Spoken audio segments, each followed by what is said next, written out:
Good morning and welcome to Coffee with Bob. How long does Christmas last for you? Does it end December 25th at midnight? The 26th, the 27th?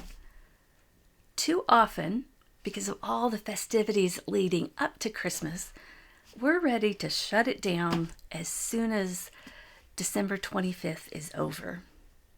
And yet, that's when it really begins.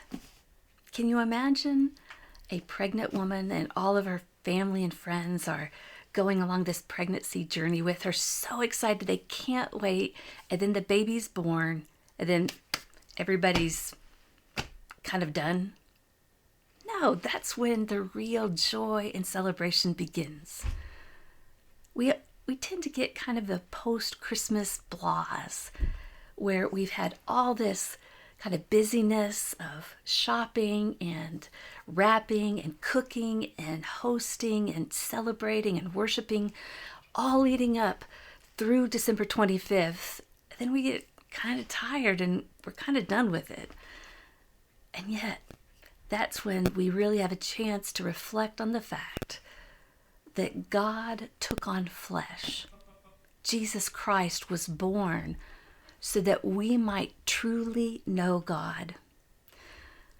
When Jesus came to earth, when Jesus was born at Bethlehem, we call that the incarnation, that God took on flesh.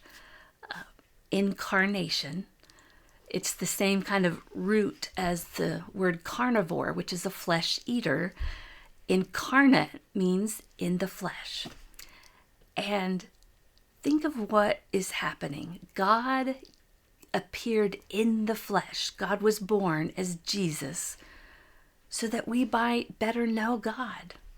We might be able to better relate to God's love for us and presence in our lives. Now, there are plenty of times when we will try to relate with one another and find common ground. Why do we do that? Because we want to connect. We want to grow closer. It's out of a sense of love. Well, it's out of a sense of love that God became incarnate, that God took on flesh to grow closer to us so that we might better be able to identify with who God is in our lives.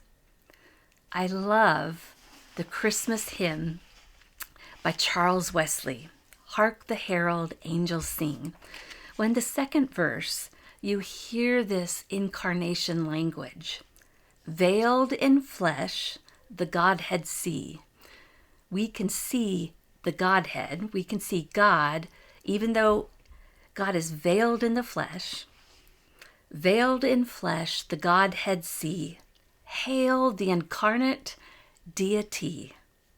Pleased as man with men to dwell, Jesus our Emmanuel. God was so pleased with humankind. God loved humanity so much that God came to dwell with us. And so Jesus is our Emmanuel.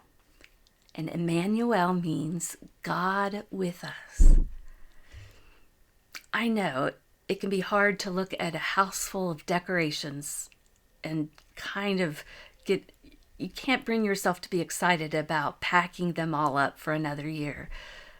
But I hope while you're putting the decorations away, you remember what it's all about. That God took on flesh so that you might better relate to how much God loves you and how much God desires to be in your life.